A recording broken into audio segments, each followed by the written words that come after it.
ဘုရားသခင်ရဲ့ကျေးဇူးတော်ကိုချီးမွမ်းပါတယ်ကျွန်တော်နှုတ်ကပတ်တော်အပြင်အသက်တာကိုဆင်ခြင်ခွန်အားယူပြီးတော့တည်ဆောက်ဖို့ဖြစ်ပါတယ်သခင်ယေရှုခရစ်တော်ဘုရားဟာကျွန်တော်လူသားအားလုံးပြည့်တော်လောကတိုင်းမှာအသေးခံတယ်သိမ်းချိုတယ်သုံးရမြောက်သောနေ့မှာရှင်ပြန်ထမြောက်တယ်လူသားအားလုံးကိုအုပ်စိုးထားတဲ့အပြစ်တရားကိုအောင်မြင်အောင်လှုပ်ဆောင်ပေးခဲ့တယ်တည်ခြင်းတရားကိုအောင်မြင်အောင်လှုပ်ဆောင်ပေးခဲ့တဲ့ဘုရားဖြစ်ပါတယ်အဲ့ဒါကလူတိုင်းအတွက်ဖြစ်ပါတယ်မိကိုလေးကိုကျွန်တော်မေးတယ်ဆရာသခင်ရှိကိုယုံကြည်ပြီးတော့လောကထဲမှာအခြားလောကသားတွေဤလူပဲဒုက္ခဆင်းရဲခြင်းတွေခံရတာပဲတဲ့အဲ့တော့ယုံကြည်သူတွေလည်းဒီဒုက္ခဆင်းရဲခြင်းတွေကနေမလွတ်ဘူးတဲ့ခံရတာပဲဘာထူးလဲသူကကျွန်တော်မိကိုမေးပါယုံကြည်သူဖျားသားပြီးမှန်ရင်ဒုက္ခမရှိတော့ဘူးလားယောဂတွေမဖြစ်တော့ဘူးယုံကြည်သူဖျားသားပြီးမှန်ရင်သူများဒုက္ခရောက်နေလဲကိုကတော့အေးအေးဆေးဆေးပဲမဟုတ်ဘူးလားအဲ့ဒီမိကိုမေးပါကျွန်တော်ပြောပါလေကျွန်တော်လောကမှာနေတဲ့အခါမှာဒုက္ခဆင်းရဲခြင်းကိုခံရမှာဖြစ်ပါလို့ယုံကြည်သူဖြစ်စေမယုံကြည်သူဖြစ်စေဒီနေရာဟာကောင်းကင်နိုင်ငံမဟုတ်သေးတဲ့အတွက်ကြောင့်လောကဖြစ်တော့ကြောင့်လောကရန်တရားကိုလူတိုင်းခံရမှာဖြစ်ပါလို့လောကရန်တရားဆိုတာကကောင်းခြင်းဆိုခြင်းနှိမ်ခြင်းမြင့်ခြင်းကျမ်းမာခြင်းမကျမ်းမာခြင်းချမ်းသာခြင်းဆင်းရဲခြင်းဝေးခြင်းမဆင်းရဲတော့စိတ်ဆင်းရဲမှုပေါ့နော်စိတ်ဆင်းရဲစရာကြုံတွေ့ရတယ်ဒါကြောင့်မို့လောကရန်တရားဆိုဘယ်သူမှရှောင်လွှဲလို့မရပါဘူးအားလုံးကြုံတွေ့ရတယ်အသက်ရှင်ခြင်းရှိသလိုသိရမယ့်နေ့လည်းရောက်လာဖြစ်တယ်ဘယ်သူရှောင်လွှဲပြီးတော့ဘယ်သူများလုံးဆန်လို့ရလဲပတ်စံရှိတဲ့သူမသိတော့ဘူးလားသိတာတကယ်ကိုယာလူအာနာတွေရှိတဲ့သူတွေမသိတော့ဘူးလားသိတာ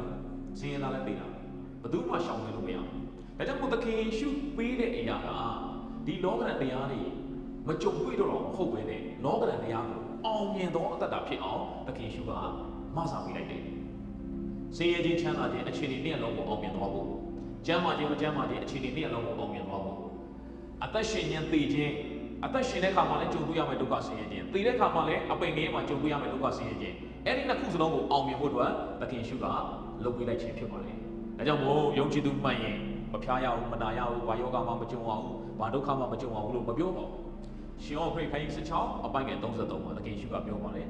သင်တို့ဒီငါ့ကိုအမိပြု၍ငြိမ်သက်ခြင်းရှိစေခြင်းကဤစကားကိုငါဟောပြောပြီသင်တို့ဒီလောက၌ဆင်းရဲဒုက္ခကိုခံရကြမယ်ဒါလောကဖြစ်သောကြောင့်လောကမှာဆင်းရဲဒုက္ခကိုခံရမယ်သို့တော်လည်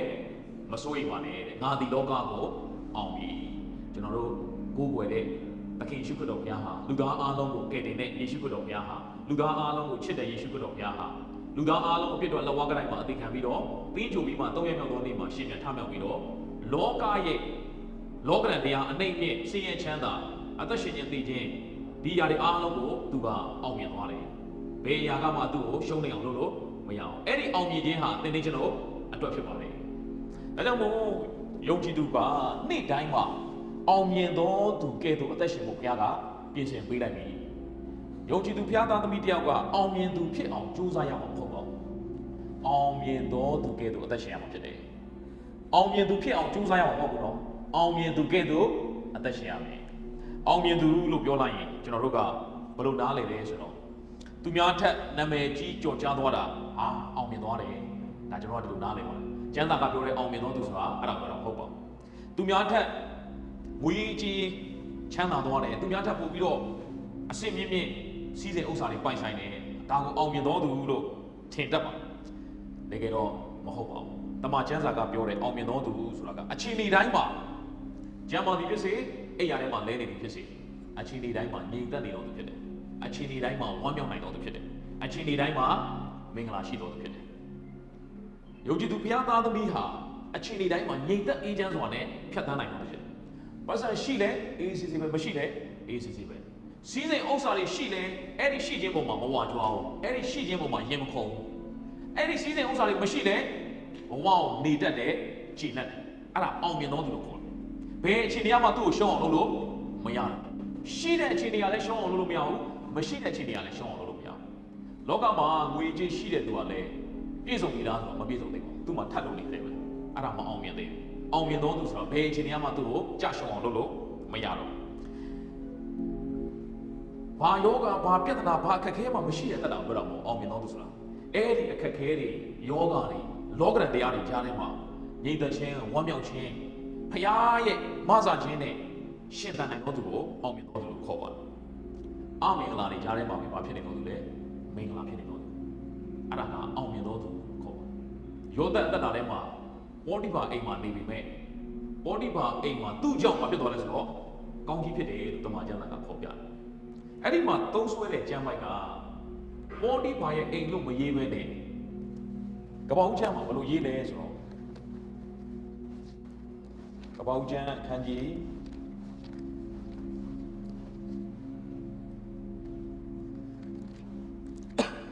39မှာကပောက်ချမ်းခန်းကြီး39မှာအပိုက်ငယ်9ကပောက်ချမ်းခန်းကြီး39အပိုက်ငယ်9မှာထိုတို့အိမ်နှင့်ဥစ္စာရှိသမျှကိုအုပ်ဆိုးစီသည့်ကာလမှစ၍ထာဝရဘုရားသည်ယောသတ်အတွက်ထိုအေဂုတုသား၏အိမ်ကိုကောင်းကြီးပေးတော်မူသဖြင့်ပေးတော်မူသောကောင်းကြီးမင်္ဂလာသည်အတွင်းပြင်ဥစ္စာရှိသမျှအပေါ်မှာတက်ရောက်နေ၏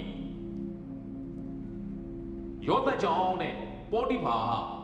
ဘုရားအောင်လည်းမသိဘုရားအောင်လည်းမကိုးကွယ်ဒါပေမဲ့ဘလိုင်းကောင်းကြီးခံတာကျမ်းစာဘယ်လိုရေးလဲအဲ့ဒီယောသတ်အတွက်တဲ့ပေါတိဖာရဲ့အိမ်ကိုကောင်းကြီးပေးတယ်လို့မသုံးတော့မယ်ဘယ်လိုစကားလုံးသုံးထားလဲဆိုတော့ယောသတ်အတွက်ထိုအေဂုတုသား၏အိမ်ကိုကောင်းကြီးပေးတယ်ဘာလို့အေဂုတုသားရဲ့အိမ်ကိုသုံးရတာလဲအေဂုတုသားလို့သုံးရတဲ့အကြောင်းရင်းကဘုရားကိုမသိဘူးဘုရားကိုမကိုးကွယ်ဘူးဒါပေမဲ့အဲ့ဒီအေဂုတုသားရဲ့အိမ်ကယောသတ်ကြောင့်မခံစားရတယ်ကောင်းကြီးမင်္ဂလာခံစားရတကယ်တော့သူကြောင့်နေတဲ့နေရာကရုပ်တုစင်တုတွေနဲ့နတ်ဘုရားတွေကိုးကွယ်တဲ့နေရာပေါတိဖာအိမ်ကလည်းအဲ့ဒီနတ်ဘုရားတွေရုပ်တုတွေနဲ့ပြည့်နေတဲ့နေရာအဲ့ဒီလိုအမင်္ဂလာတွေဘုရားကိုမသိတဲ့နေရာကြားထဲမှာဘုရားကိုသိတဲ့ယောသတ်ကြောင့်သူကောင်းကြီးရတယ်လို့မယုံတော့အေဂုတုသားရဲ့အိမ်ကဘာဖြစ်တော့လဲကောင်းကြီးရတယ်ယောသတ်ကြောင့်သူများကကောင်းကြီးခံစားအံ့ဩစရာကောင်းပါဒါကြောင့်မို့ယုံကြည်သူဘုရားသားသမီးကြောင့်ဒီလောကကြီးထဲမှာလူတွေဘုရားရဲ့နေသက်ရှင်ကိုခံစားရဖို့လူတွေဘုရားရဲ့ကယ်တင်ခြင်းကိုခံစားရဖို့လူတွေဘုရားရဲ့ဝတ်မြောက်ခြင်းကိုခံစားရဖို့ဘုရားကကျွန်တော်တို့ကိုပြင်ဆင်ထားဒါပေမဲ့ကျွန်တော်တို့ယုံကြည်သူဟာအောင်မြင်သောအသက်တာနဲ့အသက်မရှင်ပဲနဲ့ကိုဟာလည်းအဲ့ဒီလောကနဲ့ကြားထဲမှာပဲလောကသားတွေလိုကြဆုံးနေမယ်ဆိုရင်တော့ကျွန်တော်တို့အပြင်ဘုရားဘုန်းဆင်ရှားခြင်းမရှိဘူးကျွန်တော်တို့ဟာအဲ့ဒီလောကနဲ့တရားတွေကြားထဲမှာအောင်မြင်သောအသက်တာနဲ့မလုပ်အောင်လဲဆိုတော့အသက်ရှင်ဖို့ဘုရားလိုရှိပါတယ်ဒါကြောင့်မို့ကောရိန္သုဩဝါဒစာဒုတိယဆောင်ခန်းကြီး2အပိုက်ငယ်14မှာကောရိန္သုဩဝါဒစာဒုတိယဆောင်ခန်းကြီး2အပိုက်ငယ်14မှာ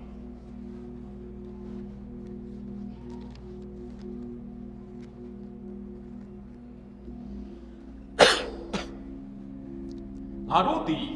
ခရစ်တော်နှင့်အတူအောင်ပွဲကိုအစဉ်ခံစေခြင်းက၎င်းထိုသခင်ကိုသိခြင်းဤအမွေးအကြံသည်ငါတို့အားဖြင့်အရရတို့၌နှံ့ပြားစေခြင်းက၎င်းပြုတော်မူသောဘုရားသခင်ဤကျေးဇူးတော်ကိုချီးမွမ်းခြင်းရှိစေတည်းငါတို့သည်တဲ့ယုံကြည်သူတွေဟာတဲ့သခင်ခရစ်တော်ဘုရားကိုယုံကြည်တဲ့ယုံကြည်သူခရစ်ယာန်ဘုရားသားသမီးခရစ်တော်ရဲ့တပည့်တော်တွေဟာခရစ်တော်နဲ့အတူအောင်ပွဲကိုဘယ်လိုခံမှုရှိလဲဆိုတော့အစဉ်ခံမှုရှိတယ်။ဒါကြောင့်မို့ကျွန်တော်တို့ကနေ့ရက်စဉ်တိုင်းမှာအောင်မြင်သောသူကဲ့သို့အသက်ရှင်ဖို့ဘုရားကလို့ရှိတယ်။နေ့တိုင်းမှာသင်ဟာအောင်ပွဲကိုခံနေဖို့ဘာကိုအောင်မြင်ဖို့လဲ။ယုံကြည်သူတယောက်ပါအောင်မြင်ဖို့အကြောင်းရင်းသုံးခုရှိပါတယ်။အဲ့ဒါကတော့မိမိရဲ့ဇာတိကိုအောင်မြင်ဖို့လောကရဲ့တတ်မှတ်ခြင်းတွေကိုအောင်မြင်ဖို့စာနာမဏေရဲ့တွေးဆောင်ခြင်းကိုအောင်မြင်ဖို့ဇာတိလောကစာနာနေ့တိုင်းမှာအဲ့ဒီအရာကိုအောင်မြင်သောအသက်တာနဲ့အသက်ရှင်ဖို့ဘုရားကအလိုရှိပါတယ်ကျွန်တော်တို့ထင်တာအောင်မြင်သောအသက်တာဆိုတာသူများထက်နာမည်ကြီးတာသူများထက်ချမ်းသာသွားတာသူများထက်အဆင်ပြေသွားတာသူများထက်အမြင့်ကိုရောက်သွားတာကိုကျွန်တော်တို့ကအောင်မြင်တယ်လို့ထင်တယ်အဲ့ဒါလောကအထဲထဲမှာအောင်မြင်တဲ့အောင်မြင်ခြင်းဖြစ်ပါတယ်အဲ့ဒီအောင်မြင်ခြင်းကိုလည်းဘုရားကပေးနိုင်ပါတယ်ဒါပေမဲ့ဘုရားသခင်သင်ကိုတကယ်ရစေချင်တာကလောကကိုအောင်တဲ့အောင်မြင်ခြင်းဖြစ်တယ်လောကထဲမှာသူများထက်အမြင့်ကိုရောက်တဲ့အောင်မြင်ခြင်းကိုလည်းဘုရားပေးနိုင်ပါတယ်တော့မပေးလို့မပြောပါဘူးဒါပေမဲ့အဲ့ဒီအောင်မြင်ခြင်းတွေဟာပြီးတော့လည်းပြီးသွားတယ်သင်ဘယ်လောက်နာမည်ကြီးမလဲတနေ့တော့ပြီးသွားမှာသင်ဘယ်လောက်ကြော်ကြမလဲတနေ့တော့လည်းပြီးသွားမှာဒါပေမဲ့ဘယ်တော့မှမပြီးတဲ့ຢာကဒီလောကကိုအောင်တဲ့အောင်မြင်ခြင်းဘုရားသခင်ကအဲ့ဒီအောင်မြင်သောသူကဲ့သို့သင်ကိုအသက်ရှင်စေတယ်အဲကြောင့်မို့ခရစ်တော်နဲ့အတူအောင်ပွဲကိုဘယ်လိုခံရဖို့လဲအစဉ်ခံရဖို့နေ့တိုင်းမှာအချိန်တိုင်းမှာသင်ဟာအောင်မြင်သောအသက်တာနဲ့အသက်ရှင်ဖို့အောင်မြင်သောသူဆိုတာကအချိန်တိုင်းမှာငြိမ်သက်နေတော့သူအချိန်တိုင်းမှာဝမ်းမြောက်နေတော့သူအချိန်တိုင်းမှာမင်္ဂလာရှိနေတော့သူကအောင်မြင်တော့သူဖြစ်တယ်ကျွန်တော်တို့အတွက်အမင်္ဂလာဆိုတာမရှိတော့ဘူး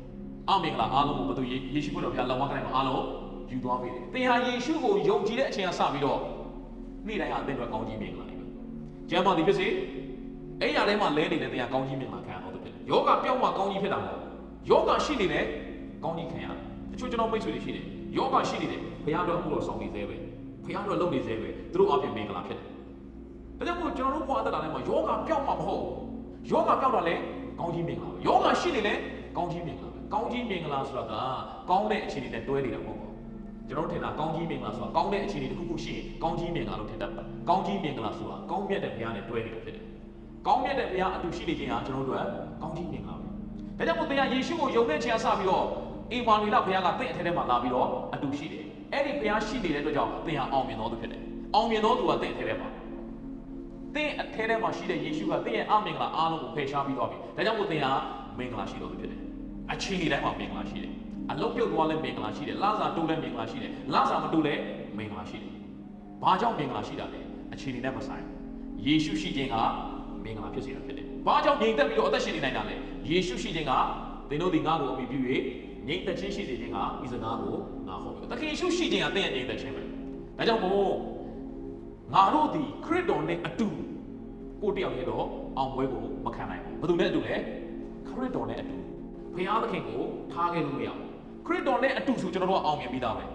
နော်ဒါကြောင့်မို့ဘိုးနေ့ကကျွန်တော်မှကျမ်းစာသင်တန်းသွားတယ်ဟိုဖလို့ကရင်နော်ဖလို့မြို့ကနေကျွန်တော်9မိုင်လောက်သွားတဲ့နေရာမှာကျမ်းစာသင်တန်းသွားတယ်နော်တော်တော်လေးသွားယူပါတယ်နော်တော်တယ်မှာနော်ကျွန်တော်တို့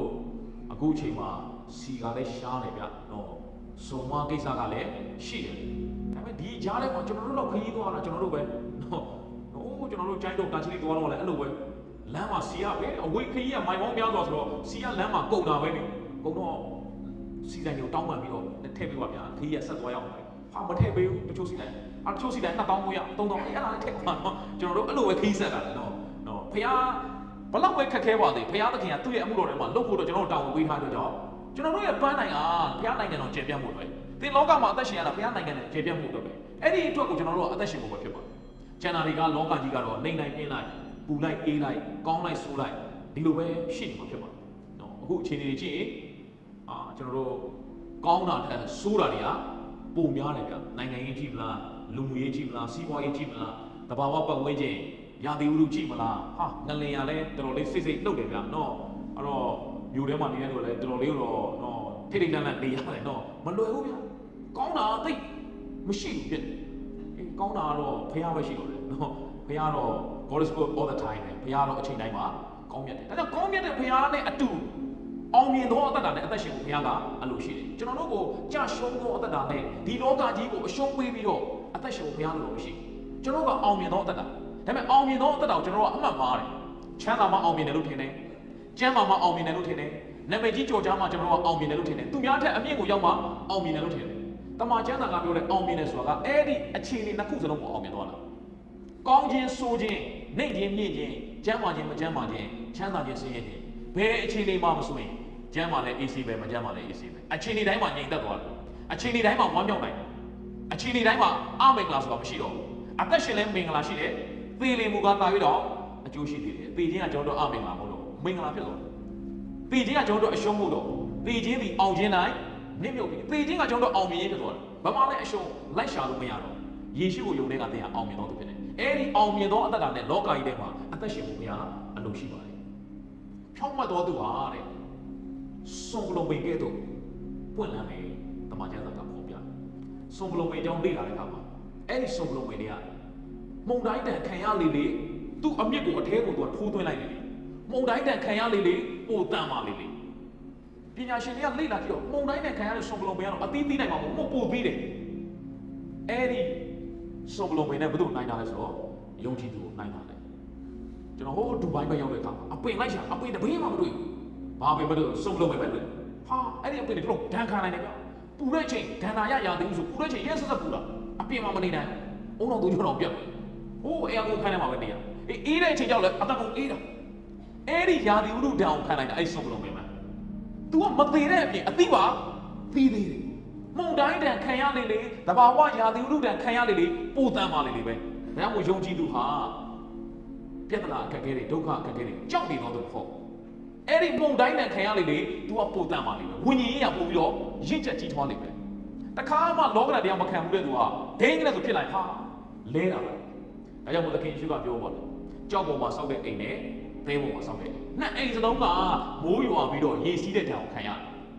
်ဟာအကုန်လုံးခံရတာပဲအဆောက်အအုံကမေးတဲ့မေးဖို့ဘာထူးလဲလောကမှာလူတိုင်းဒုက္ခရောက်ယုံကြည်သူတွေဒုက္ခဖះအောင်အားကိုးတဲ့သူတွေဒုက္ခရောက်တာပဲဘာထူးလဲထူးပါတယ်ဘယ်အချိန်မှထူးလဲမုံတိုင်းတန်ခံရတဲ့အချိန်မှာထူးတယ်မုံတိုင်းတန်ခံရတဲ့အချိန်မှာ तू ကဘာဖြစ်သွားလဲမပြိုလဲသွားဘူး तू အသက်တာကမယိုင်လဲသွားဘူးမုံတိုင်းတန်ခံရတာချင်းတူပေမဲ့မပြိုလဲတဲ့အသက်တာအောင်မြင်သောအသက်တာနဲ့အသက်ရှင်နိုင်ဖို့ဘုရားတင်းတင်းချင်းတို့ကိုပြင်ဆင်ပြီးသွားပြီကြိုက်တဲ့လောကဓာတ်တရားလာပါကြိုက်တဲ့ပြဿနာတွေလာပါဒါပေမဲ့အောင်မြင်သောအသက်တာနဲ့အသက်ရှင်နိုင်ဖို့ဘုရားကတင်းတင်းချင်းတို့ကိုပြင်ဆင်ပြီးသွားပြီဒါကြောင့်မို့ချစ်တော်ညီအရောက်စီတိုင်းလောကထဲမှာကြုံတွေ့ရမယ့်အခက်အခဲဒုက္ခတွေကြောက်စရာမလိုပါဘူးခရစ်တော်နဲ့အတူအောင်ပွဲကိုခံဖို့ဘုရားကပြင်ဆင်ထားတာဖြစ်ပါတယ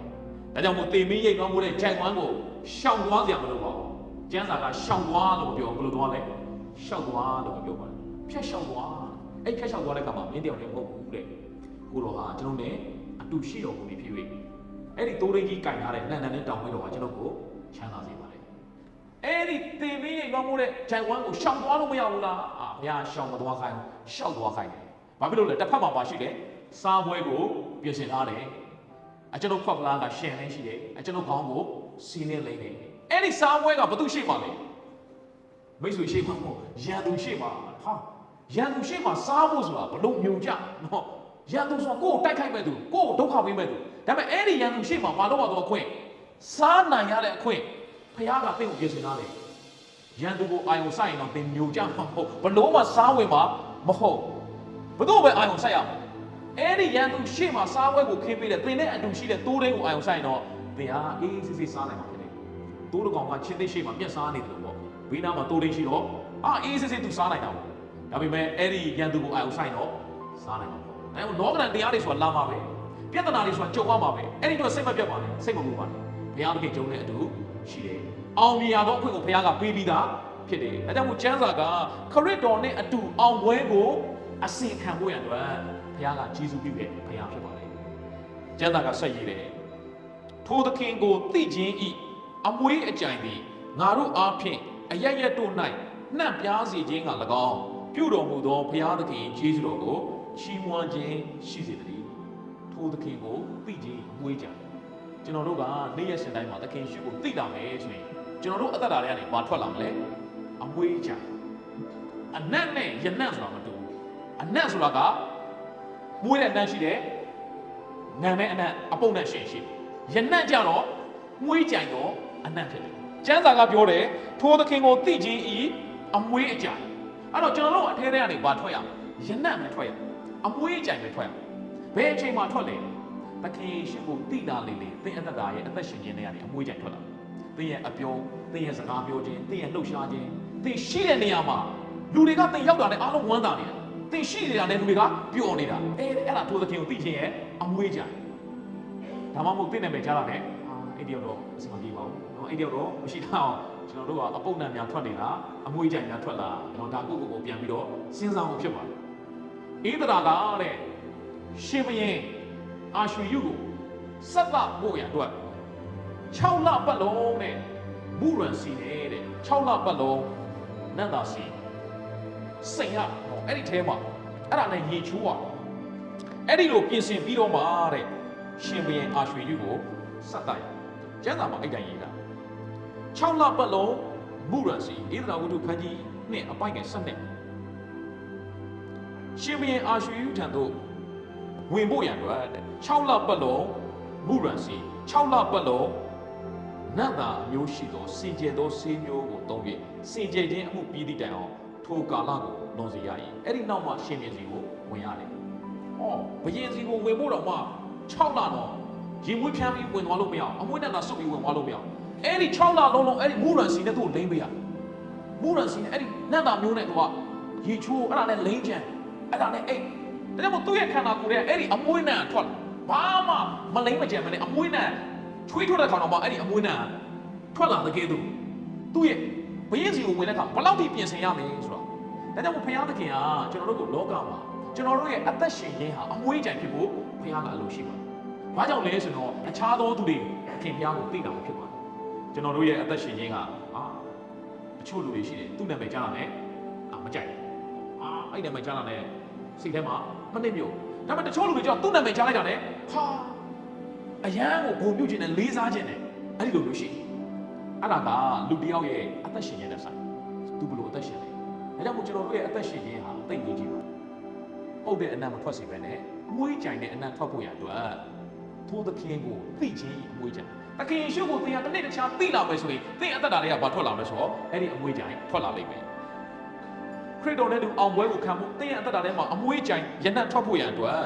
ပြုတော်မူသောဘုရားသခင်ကြီးကျေးဇူးတော်ကိုချီးမွမ်းခြင်းရှိစေတည်းအဲ့ဒီလိုအောင်မြင်ဖို့သင်ရဲ့အသက်တာအသက်ရှင်ခြင်းတွေကနေအမွေးကြိုင်ထွက်လာဖို့ကြိုးစားဖို့ကျမ်းစာကပြောပါပြုတော်မူသောဘုရားသခင်ကြီးကျေးဇူးတော်ကိုချီးမွမ်းခြင်းအဲ့ဒီလိုဖြစ်လာဖို့တော့ဘယ်သူကကျေးဇူးပြုတာလဲဘုရားကကျေးဇူးပြုတာဖြစ်တယ်ဒါကြောင့်မို့ကျွန်တော်တို့ယုံကြည်သူခရစ်ယာန်အသက်တာဆိုတာက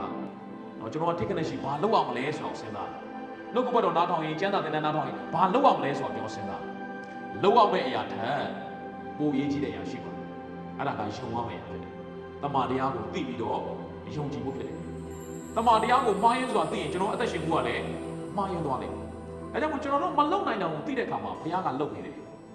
ဘုရားကကျွန်တော်တို့တို့အသိခံပေးတယ်လို့ကျွန်တော်တို့တို့လည်းအသက်ရှင်ပေးတယ်လောကတိုင်းမှာကျွန်တော်တို့အဖြစ်တွေအသိခံပေးတယ်လို့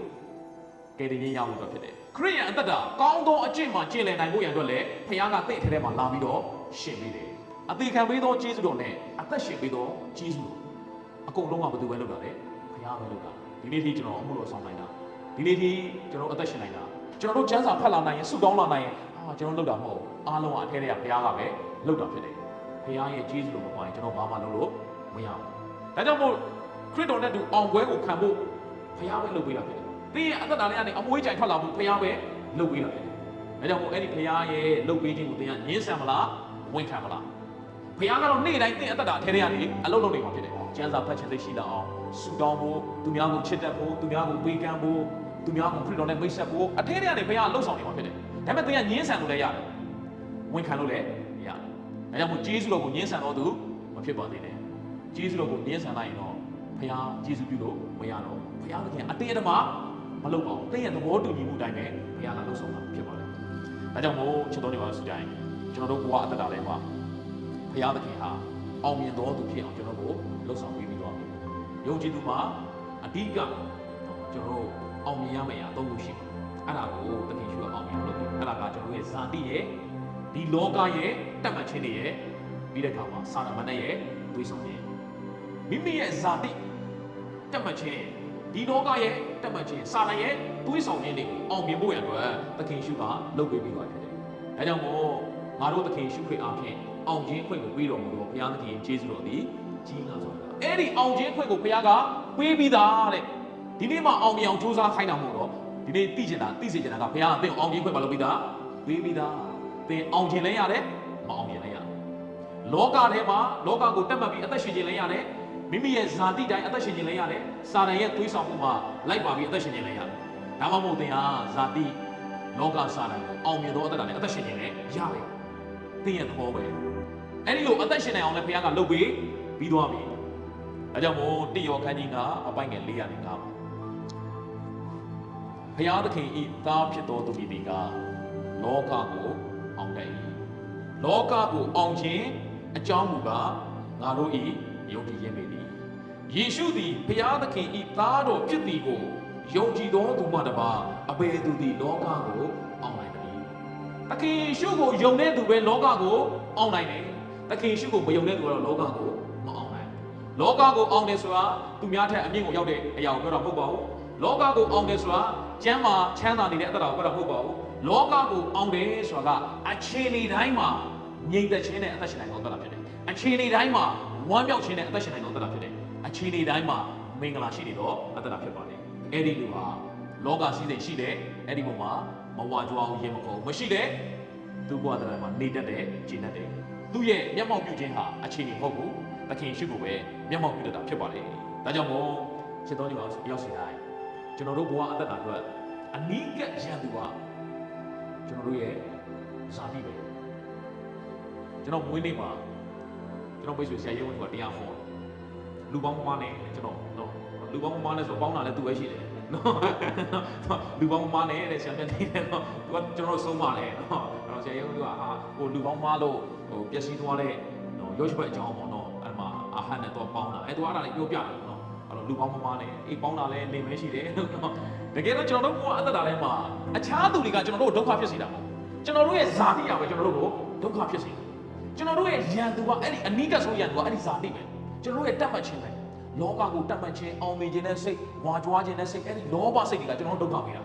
ါကြောင့်မို့အဲ့ဒီအထေးတွေကဇာတိကိုအောင်နိုင်ဖို့ကျွန်တော်တို့ဘလို့မှမလုပ်နိုင်တမန်တော်ရှင်ဘောလူကလှုပ်ဝက်ချက်ကိုတွေ့သွားတယ်ယောမဩဝါဒစာအခန်းကြီး9မှာယောမဩဝါဒစာအခန်းကြီး9အပိုင်ငယ်18မှာငါအထဲမှာငါဇာတိပဂတိ၌ကောင်းသောအရာတစ်စုံတစ်ခုမျှမတည်သည်ကိုငါသိ၏အကြောင်းမူကားငါသည်ကျင့်ကျင်သောစိတ်ရှိတော်လဲကောင်းစွာကျင့်တတ်သောအခွင့်ကိုရှာ၍မတွေ့နိုင်သူ့ထဲထဲမှာဇာတိပဂတိအဲ့ဒီအာဒံကနေကြဆင်းသွားတဲ့အပြစ်ကြောင့်လူဟာအပြစ်သားဖြစ်သွားတယ်ဒါကြောင့်အဲ့ဒီဇာတိပဂတိထဲမှာတဲ့ကောင်းသောအရာတစ်စုံတစ်ခုမျှမတည်ဘာမှမကောင်းဘူးတဲ့ငါကောင်းကျင်သောကောင်းတာကိုလှုပ်ရှင်တဲ့ကျင့်ကျင်တဲ့စိတ်ရှိတော်လဲကောင်းစွာလုပ်တတ်သောအခွင့်ကိုရှာ၍မတွေ့နိုင်။ဒါကြောင့်မို့အပြစ်သားတယောက်လုပ်တဲ့ကုသိုလ်ကောင်းမှုကဘုရားရှိခိုးမှာဘာနဲ့တူလဲသလား။မြစ်တော်အဝတ်နဲ့တူတယ်လို့ကျမ်းစာဖော်ပြ။အပြစ်သားတယောက်ဖြစ်တယ်။ဘာလို့လုပ်လဲ။ကောင်းတာကိုလုပ်တယ်။မကောင်းတာလုပ်တော့ပြောသေးတော့ကုသိုလ်ကောင်းမှုလုပ်တယ်။ဒါကြောင့်ပြုကူးသမျှသောကုသိုလ်ကောင်းမှုတို့သည်မြစ်တော်အဝတ်နဲ့တူကြ၏။ဘုရားရှိခိုးမှာညဉ့်ညမ်းတယ်။ဒါကြောင့်မို့လူကဘလို့မှလုပ်လို့မရဘူး။သင်မတတ်နိုင်ဘူး။အဲ့ဒါကိုဝန်ခံလိုက်။ဘလို့မှသင်ကောင်းအောင်လုပ်တယ်။ကိုကောင်းအောင်ဘလို့မှလုပ်လို့မရဘူး။ကိုအပြစ်ကင်းအောင်ဘလို့မှလုပ်လို့မရဘူး။လောကဓာတ်တရားအောင်မြင်အောင်မှတ်ကိုလုပ်လို့မရဘူး။ကို့အသက်တာတွေကနေအမွှေးကြိုင်ထွက်လာအောင်ဘလို့မှလုပ်လို့မရဘူး။ကို့ဘာမှလုပ်လို့မရဘူး။ဘာလို့လုပ်ပေးလဲ။အဲ့ဒီခါမှာတမန်တော်ရှင်ဘောလူကအပိုင်ငယ်24 25ငါသည်ညိုညင်သောသူဖြစ်ပါသည်တကားဤအသေးကောင်မှငါ့ကိုအဘသူကယ်လွတ်မည်နီအပိုင်ငယ်25မှာငါတို့သခင်ယေရှုခရစ်အားဖြင့်ကယ်လွတ်တော်မူသောဘုရားသခင်ယေရှုတော်သည်ကြီးလာပေ၏ယေရှုခရစ်တော်အားဖြင့်ပဲဘာလို့လိုက်လဲကယ်လွတ်တော်တယ်ဘုရားပဲယေရှုပြုပေးတာဖြစ်တယ်ဒါကြောင့်မို့ထို့သောတဲ့စိတ်ဝိညာဉ်အားဖြင့်ဘုရားသခင်ရဲ့တရားတော်အလိုတို့၎င်းဇာတိပဂတိအားဖြင့်အပြစ်တရားအလိုတို့၎င်းငါလိုက်တယ်စိတ်ဝိညာဉ်အားဖြင့်ဘုရားသခင်ရဲ့တရားတော်အလိုဒါပေမဲ့ဒီအသွေးသားဇာတိကအပြစ်တရားအလိုတို့လိုက်သွားတယ်ဒါကြောင့်မို့ကျွန်တော်တို့အထဲထဲမှာအဲဒီ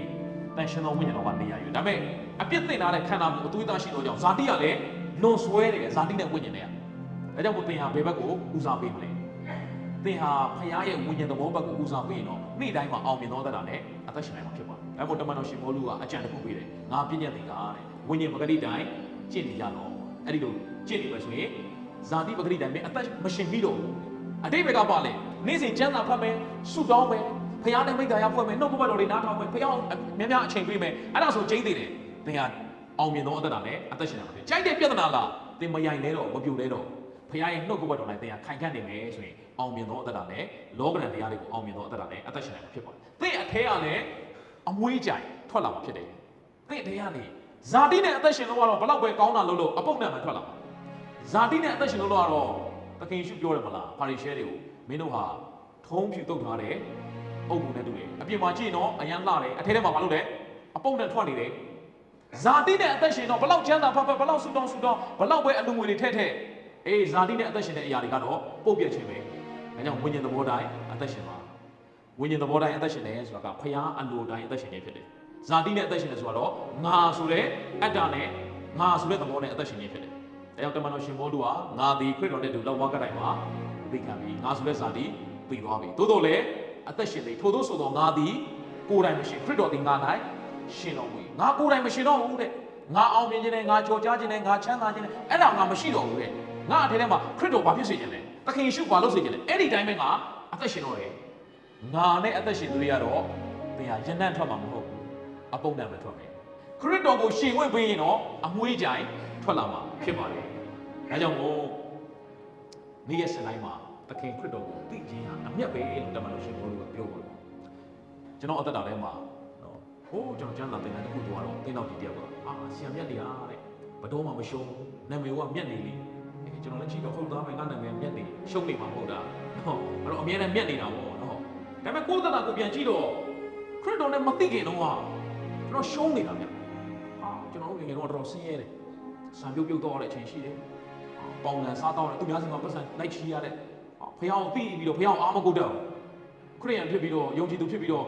ဖះသခင်ကိုအမိပြုတ်ကောင်းမှမသိလူတွေကိုပဲလိုက်အမိပြုတ်တယ်တခုခုဆိုဘာပေါင်ရင်ကောင်းမလဲဒါပဲလိုက်စဉ်းစားနော်ပေါင်စရာလိုက်ကုတ်ပြီနော်တခါလေထမင်းချက်ဖို့ထမင်းကိုလိုက်ရှာတာမတွေ့ဘူးအပေါင်ဆိုင်မှာရောက်နေတယ်ဟာသွားပြန်ရွေးရတယ်နော်ပြီးတော့မှထမင်းကိုတင်ရကျွန်တော်လမ်းဘေးမှာနေလမ်းဘေးမှာဒီလိုအမှုတော်ဆောင်ဖြစ်လာဖို့ဆိုတာစိတ်ကူးတော့မရင်ဘူးဗျာဘုရားသခင်ရွေးကောက်လို့တာတိတ်ကောင်းတဲ့လူသားမျိုးတော့မဟုတ်ပါဘူးတိတ်လည်းပညာတတ်ပြီးတော့တိတ်တော်တတ်နေတဲ့လူသားမျိုးလည်းမဟုတ်ပါဘူးဘုရားကျေးဇူးတော်တတ်ကြောင်ကျွန်တော်လမ်းဘေးမှာပဲနေတာတခါလေအိမ်ပြန်နေမှလည်းပြန်တယ်လက်ဘေးဆိုင်မှာထိုင်တညာတော့မိုးလေးပေါင်းပြီးထိုင်တော့လမ်းဘေးမှာဟိုတရားမှာသွားသူများလွတ်ပြထားတဲ့စလိတ်တို့လိုက်ကောက်တော့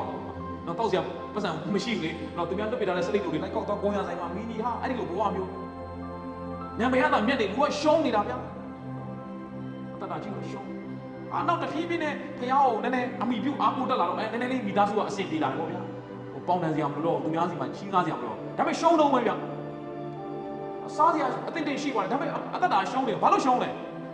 တကယ်ရှုံးကိုမှမသိမယ်နေ့တိုင်းကကိုယ့်တော့ပဲကိုယ်သက်ရှင်တာအမှုတော်ဆောင်တယ်ရှုံးတော့ပဲကျွန်တော်အမှုတော်စဆောင်တော့ဖះဘုံတော်တော့ဆောင်တာပေါ့ဖះတော့ကိုယ့်တော့ကိုယ်ဆောင်တာကိုဟောတဲ့တရားသူများတွေကြိုက်ဖို့ကိုသူများတွေလက်ခံဖို့ကိုသူများတွေချီးမွမ်းဖို့ကိုသူများတွေအတိမပြုဖို့အမှုတော်ဆောင်တာကိုတော့ပဲကိုဆောင်နေတာနောက်တော့မှတမန်တယောက်တည်းရှင်ဖို့ဖိလိပ္ပိခန်းကြီး3မှာရှင်ဘောလူရဲ့အကြောင်းဖတ်ပြီးတော့ရှက်လိုက်တာအမှုတော်ဆောင်တာရှင်ဘောလူကသူ့အတွက်သူဆောင်တာမဟုတ်ပဲလေခရစ်တော်ကိုအမျက်ရတဲ့ခါမှာတဲ့ငါရဲ့ပါရီရှဲဖြစ်ခြင်းငါရဲ့ချမ်းသာခြင်းငါရဲ့အောင်မြင်ကြော်ကြားခြင်းငါရဲ့ယာနုတွေငါရဲ့ပညာတွေအားလုံးကရှုံးတော့ရခဲ့သူငါမှတ်ပလိုက်တယ်ဘုံပြောမယ်ဆိုတော့မစင်လုံးကမှတ်လိုက်တယ်ဒီပုဂ္ဂိုလ်တလောက်ထိမှတ်လိုက်အောင်သူဘာရသွားလို့လဲတဲ့ကြည့်လိုက်တော့ရွှေရသွားလို့ငွေရသွားလို့တိုက်ရသွားလို့ကားရမဟုတ်ဘူးတဲ့ခရစ်တော်ကိုအမျက်ရလို့ကျွန်တော်သဘောပေါက်သွားတယ်အမျက်ဆိုတာကခရစ်တော်ကိုရခြင်းပဲခရစ်တော်ကိုသိရတဲ့ပညာလောက်မြတ်တဲ့ပညာမရှိဘူးတဲ့ကျွန်တော်သဘောပေါက်သွားတယ်ကျွန်တော်အဲ့ဒီနေ့ကစပြီးတော့ကိုယ့်အတွက်အသက်ရှင်တော့ခရစ်တော်အတွက်အသက်ရှင်ကိုယ့်အတွက်အသက်ရှင်အမှုတော်ဆောင်နေအောင်ရှုံးတယ်ဒါကြောင့်ကျွန်တော်အမှုတော်ဆောင်တာကဘာပတ်ဖို့လည်းမဟုတ်ကောင်းကောင်းနေကောင်းကောင်းစားဖို့လည်းမဟုတ်အမှုတော်ဆောင်တာသူများတဲ့နာမည်ကြီးဖို့လည်းမဟုတ်သူများတဲ့ချမ်းသာဖို့လည်းမဟုတ်အမှုတော်ဆောင်တာဘုရားကိုထင်ရှားဖို့ပဲကျွန်တော်တို့ဘဝတရမှာကိုယ့်အတွက်ကိုယ်အသက်ရှင်နေတဲ့သိရှုံးနေမှာခရစ်တော်တို့အသက်ရှင်မှာအဲ့ဒါမြတ်သွားတာဘဝဒါကြောင့်မို့ကျွန်တော်အသက်တာထဲမှာအဲ့ဒီတမန်တရားကိုသိတော့မှမြတ်သွားတာကိုယ့်အတွက်ကိုယ်ရှင်နေတော့စလိလိုက်ကောက်တော့တဲ့ဘဝလည်းရှုံးတယ်စားစရာရှိတဲ့ဘဝလည်းရှုံး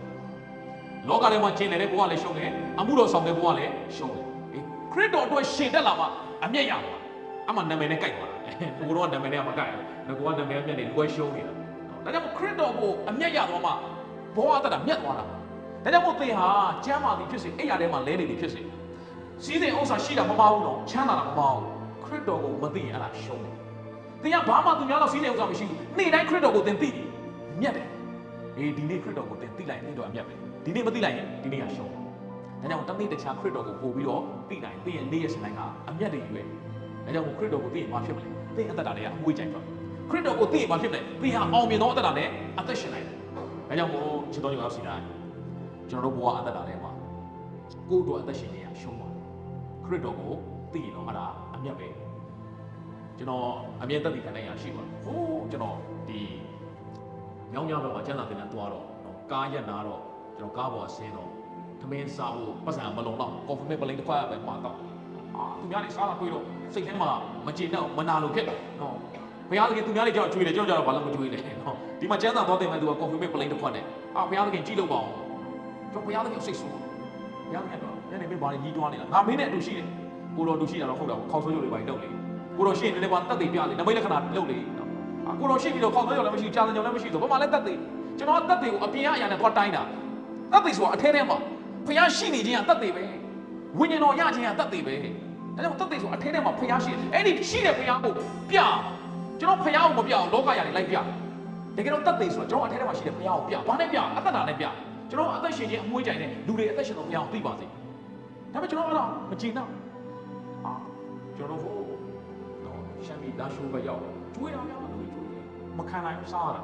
နော်ဒီမှာတရားလာခေါ်တဲ့ဆရာရှင်တော့ဆရာတို့ရဲ့နော်တပည့်ပဲနော်ဆရာတို့ရဲ့လုပ်ဖို့ဆောင်ဖို့ပဲဆရာဝဲမင်းဆိုတာဆရာမကိုတော့ကျွန်တော်လိုက်ခင်တယ်နော်ကျွန်တော်ညီကိုလိုပေါင်းလာဆရာဝဲမင်းတော့ပေါင်းဆိုတော့စားလိုက်နောက်လိုက်အတူတူငါးဖမ်းလိုက်ဘောကန်လိုက်နော်ကျွန်တော်လက်ဝိတ်နိုင်ထိုင်လိုက်သူနဲ့တွေ့တဲ့အချိန်အပူများတယ်နော်ကျွန်တော်ကဆရာတို့ဆရာဆိုင်းမန်တို့ကျွန်တော်တို့ဆရာရဲဝင်တို့လို့ဆရာသုံးမများတို့အတူတူတော့အတူတူစား ကျွန်တော်ဟိုပုံလေးလေးပြောရှင်ရှင်မနေတော့အရင်ပြောဖို့ကောဟိုမရောက်သူကလေးတွေ့ဘယ်စားတော့ပထမတော့နောက်ပိုင်းစားသူမခံနိုင်တော့ bridge ချိတ်လိုက်ရဆရာဘာဖြစ်တော့လဲအားပြတ်တာလားမဟုတ်ဘူးစားရလုံးတော့မခံနိုင်တော့ဟာဘယ်အောင်ကျွန်တော်မထက်စကားပြောတယ်မျက်နှာပြီးစားနိုင်သေးလားဟာကတော့မစားနိုင်တော့ဒါပေမဲ့လူတွေကအဲ့တက်တဲ့ခံချက်မှာမစားရတဲ့အခြေအနေကနေစားရတဲ့အခြေအနေလူတွေကသွားအားကြတကယ်တော့မဟုတ်ဘူးဘုရားကကျွန်တော်စကားပြောတယ်အဲ့ဒီစားရတဲ့အခြေအနေကိုလည်းမသားရနဲ့တဲ့မစားရတဲ့အခြေအနေကလည်းမကြီးတွားနဲ့ငါအတူရှိခြင်းမှာဘဝအောင်ကျင့်တတ်ပြီးတော့အသက်ရှင်တတ်ပါလေသဘောပေါက်သွားဘဝဆိုတာဘုရားအတူရှိခြင်းမှာကျင့်တတ်ပြီးတော့အသက်ရှင်ရအခြေအနေဟာပြောင်းလဲနေမှာစားတဲ့ချိန်ရှိမယ်မစားတဲ့ချိန်ရှိမယ်ကောင်းတဲ့ချိန်ရှိမယ်ဆိုးတဲ့ချိန်ရှိမယ်ငလိန်လောက်တဲ့ချိန်ရှိမယ်မလောက်တဲ့ချိန်ရှိမယ်ပြဿနာကြုံတဲ့ချိန်ရှိမယ်မကြုံတဲ့ချိန်ရှိမယ်အခြေအနေဟာအမြဲတမ်းပြောင်းလဲနေတာယေရှုခရစ်ကတော့မနေ့ရက်နေ့နောက်ကလာမပြောင်းလဲဘူးဟာကျွန်တော်သဘောပေါက်အဲကြောင့်မို့ကျွန်တော်ဘဝအသက်တာထဲမှာအဲ့ဒီစားရတဲ့ချိန်တွေမှာလည်းမตายရတော့မစားရတဲ့ချိန်တွေကိုလည်းစိတ်မပြတ်တော့အဲ့ဒီအခြေအနေနှစ်ခုစလုံးကိုအောင်မြင်သွားခြင်းကိုလောကကိုအောင်တဲ့အသက်တာခေါ်ပါတယ်အဲ့ဒါအောင်မြင်တော့သူကဘာဦးမှာစားလိုက်တဲ့အသီးရဲ့နာမည်မှတ်မိလားမသိဘူးကောင်းတဲ့မကောင်းတာနဲ့ကိုသိကျွမ်းရပေးရတယ်။ယုံကြည်သူဆိုတာအဲ့ကောင်းမကောင်းကိုအောင်မြင်သွားတာ။ဒီနေ့ခရစ်ယာန်တရားကအဲ့ဒီကောင်းမကောင်းကိုမအောင်တဲ့သူတွေအများကြီးပဲ။ကောင်းတဲ့အခြေအနေကိုပဲတန်းထားတဲ့သူတွေအများကြီးပဲ။ကျွန်တော်တို့ယုံကြည်သူဆိုတာကောင်းတဲ့အခြေအနေမှာလည်းမသားရဘူး။မကောင်းတဲ့အခြေအနေမှာလည်းဝမ်းမနေဘူး။အဲ့ဒီအခြေအနေတစ်ခုစလုံးကိုပေါင်းသွားလဲအောင်မြင်သွား။အခြေအနေတိုင်းမှာခရစ်တော်နဲ့အတူအောင်ပွဲကိုခံတော်တတ်တာ။အခြေအနေတိုင်းမှာခရစ်တော်နဲ့အတူဖြတ်သန်းပြီးတော့ငြိမ်သက်ခြင်းနဲ့သွားလာနိုင်တော်တတ်တာ။အခြေအနေတိုင်းမှာဝမ်းမြောက်နေတော်တတ်တာ။အခြေအနေတိုင်းမှာကျွန်တော်တို့ကမင်္ဂလာရှိနေတော်တတ်တာနဲ့အသက်ရှင်နိုင်သွားတယ်။ဒါကြောင့်မို့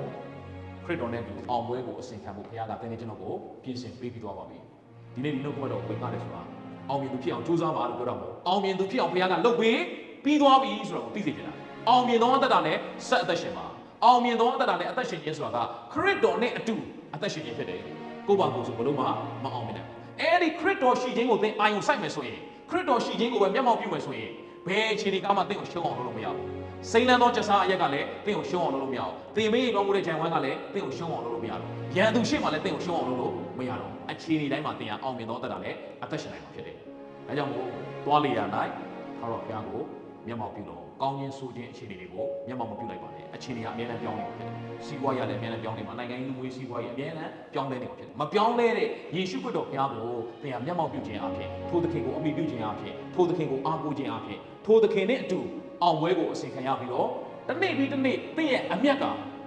သိမ့်တရားရတာအမျက်မဟုတ်ဘူးသင်ဟာအောင်မြင်ကြော်ကြတာအမျက်မဟုတ်ဘူးအဲ့ရထဲမှာလဲနေတာလည်းအရှုံးမဟုတ်ဘူးခရစ်တော်ကိုသိခြင်းကပဲအမျက်ဖြစ်တယ်အဲ့ရထဲမှာလဲနေတဲ့ခရစ်တော်ကိုသိရင်လည်းအမျက်သင်ဟာငွေကြီးအောင်မြင်နေပဲခရစ်တော်ကိုသိရင်လည်းအမျက်အဲ့ခရစ်တော်ကိုမသိရင်တော့ကျွန်တော်တို့ဘဝအတ္တထဲမှာအရှုံးပဲဒါကြောင့်မနေ့ရက်စတိုင်းမှာခရစ်တော်ကိုသိပြီးတော့ငွေကြိုင်တော်ခြင်းနဲ့ကျွန်တော်အတ္တတွေကနေထွက်ခြင်းအပြင်ဘုရားဘုန်းလေးကိုထင်ရှားပြီးတော့အောင်မြင်တော့ခရစ်ယာန်ယုံကြည်သူတတ်တာနဲ့အသက်ရှင်နိုင်မှုများဖြစ်စေဖို့ဝင်လာပါတယ်အားလုံးပေါ်မှာဖျားရှင်ကောင်းပေးပါစေအာမင်ဆရာတော်ဒီထံမှာဘုံတော်ချီးမွမ်းခြင်းတစ်ပုဒ်အပြင်ကျွန်တော်တို့အတ္တကိုစီခြင်းခွန်အားယူတည်ဆောက်